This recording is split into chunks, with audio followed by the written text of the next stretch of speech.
We begin here. The multi-party coalition in the City of Tshwane has walked out of today's sitting that was scheduled to elect a new mayor. This comes after the council speaker refused to postpone the vote. Earlier today, Action SA fired 2 of its councillors in the city, alleging that they had voted with ANC-aligned parties. The multi-party coalition says that a new vote cannot take place until these councillors are replaced. Let's get the latest from eNCA reporter Pule Letshwiti-Jones in Pretoria. Pule, it's just another day of drama in Tshwane. What exactly is going on? The meeting has collapsed. Well, look, it's been a very long day in the City of Tshwane, of course, being the capital city. Now, essentially what happened here is that the multi-party coalition was disputing the council meeting from proceeding further, and they brought an argument to say, firstly, there's a councillor from Cope who's alleged to have 2 ID numbers and alleged to have a criminal record as well. Of course, we saw that in the statement which was released by Cope earlier on.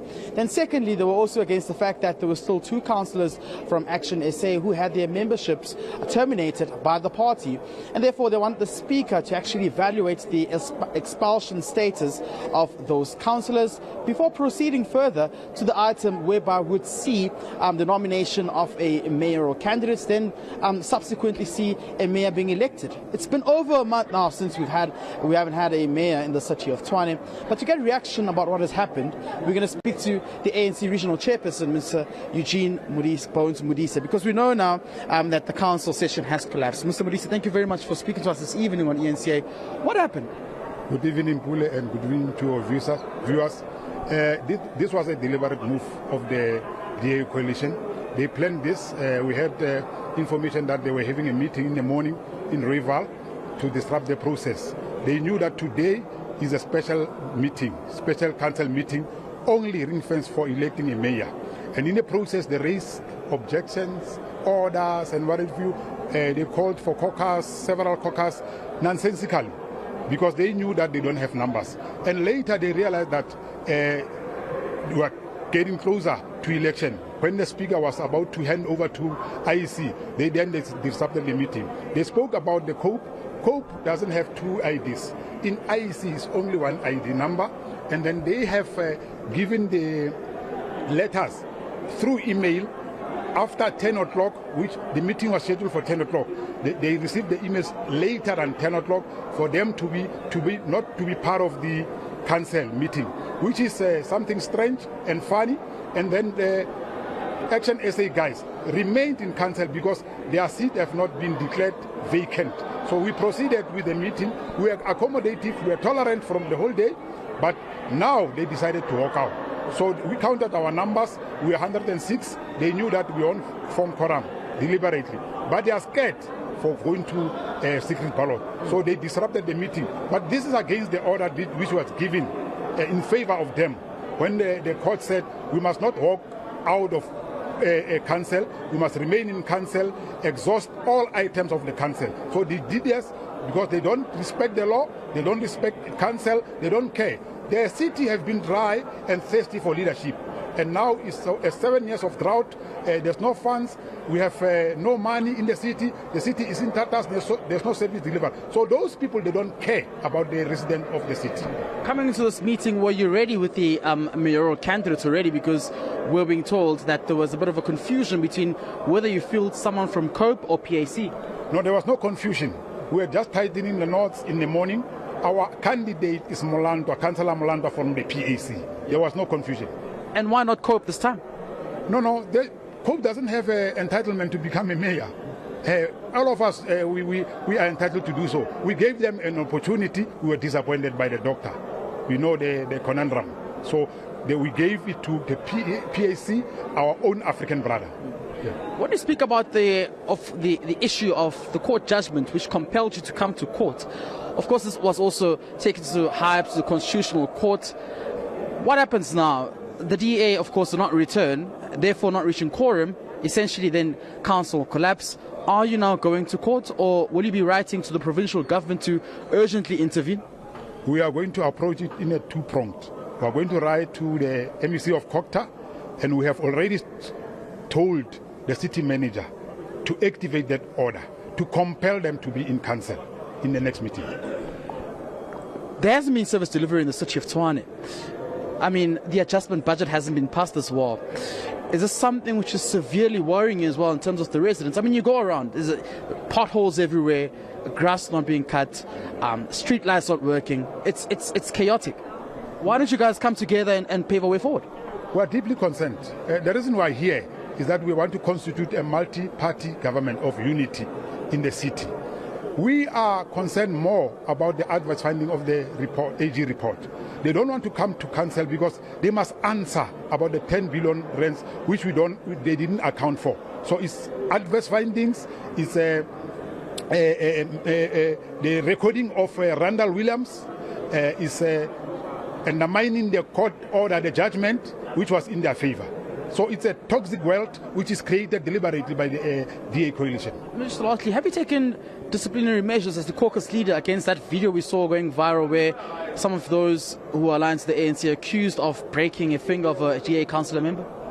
No, we didn't do that. We have not witnessed that. We know that the attitude of Dr. Longboy is a problem to us. Actually, we want to pursue a legal matter. We are consulting our lawyers to institute legal proceedings because that man have been harassing our people in council. And we cannot fold our arms. We are going to protect our councillors, be it Action SA or whoever. We are going to ensure that we protect all councillors here. We are going to write a petition to the Speaker to make sure that all councillors are not harassed, are not threatened, and they service our people without fear or favor. Mr. Modise, thank you very much for joining us. You are welcome. All right, that's the regional chairperson of the ANC, Bones Modise, speaking to us there, Heidi. But let's just quickly listen to that bite there from Celia Brink from the DA, who briefed us earlier on, explaining what was the reason why they decided to abandon the council session. So at the beginning of today, we raised objection to the decision of the Speaker to permit 2 councillors of Action SA whose membership had been suspended to participate in the council meeting. The law is clear. Once the membership of a councillor of a political party is terminated, that person is no longer a councillor. But it's clear that the ANC-EFF coalition depends for its victory here today, electing its puppet mayor. It depends on the support of those 2 expelled Action SA members. We also have serious doubts about a councillor of Cope who apparently has 2 ID numbers. And so there are serious concerns about the legal status of that person as a candidate and a member of this council. We then had an indication from the Speaker that he would seek a legal opinion on this matter. The whips of the different political parties were called together some moments ago, or an hour ago, and the Speaker indicated that he's got no legal opinion. So you've got serious uncertainty about the status of at least 3 members of council. The Speaker has got no legal opinion, and he told the whips of the parties he has no intention of allowing the motion for postponing the council meeting, which the multi-party coalition brought. And when asked for a reason, he simply said, if you have a problem with my ruling, you can go to court. So clearly the Speaker has got no legal advice, he's got no direction, he is simply proceeding on the instructions of the ANC and the EFF, which is to hold a meeting to count the votes of 3 people who are potentially not councillors. And so the multi-party coalition sent a whip to the council meeting to explain that this is unlawful, that we cannot proceed, that we don't want another Makwarela moment. In other words, a decision made on somebody who is not eligible to participate in council, and then the disaster of having that decision set aside, along with all of the decisions made by this ineligible person. We've therefore decided, and that was announced, to walk out of the council meeting. Council at present, therefore, does not have quorum, and so the multi-party coalition is going to petition the Speaker to hold a meeting of council at the first available opportunity next week, so that at that stage we've got legal certainty, we can elect a mayor, we can bring stability to the city of Tshwane, and we can make sure that there is value for money of the people, we can make sure that there is proper services. You know, Pule, hearing all of this and hearing what the DA has to say, what the ANC has to say in all of this, it's unfortunate because at the end of the day, citizens in Tshwane are mostly affected because there is basically a stop to service delivery until a new mayor is elected. What happens now? You have this meeting collapsing. What's the next step? You know, really hard. It's really unfortunate to witness what has been going on. I mean, when I got here in the morning, council began at about 10. Firstly, the multi-party coalition asking for a 30-minute caucus break, coming back 2 hours caucus break. The speaker then asked for a 3-hour break to seek legal opinion regarding the expulsion status of the Action SA members. Then again, the ANC asking for a 30-minute caucus break when the DA decided to abandon council. It's really frustrating for residents as well, who all they want is, basic service delivery. I mean, you walk around the streets of Tshwane, services are really deteriorating, not to even mention when you go into the townships. It's quite bad. But answering your question now, the power now lies in the hands of the speaker.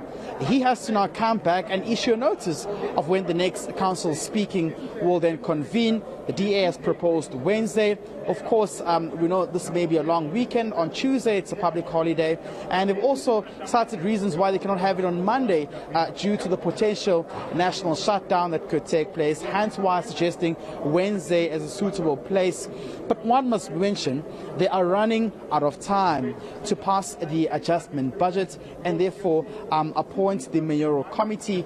These are MMCs who will then, in their separate portfolios, ensure the correct service delivery in the city of Tshwane. So there isn't any more time, and failure to do so, we may just be seeing the Gauteng Premier then invoking that act whereby the city may be placed under administration, which will be detrimental to the metro. It will be the second time it happened from a period of about 2019 to 2021, if I stand to be mistaken. And of course, it usually does not yield quite fruitful results that would be expected by the residents as well. So we wait and see what the speaker will deliver from now and when he will issue that notice for council to convene and therefore potentially see that election of the mayor.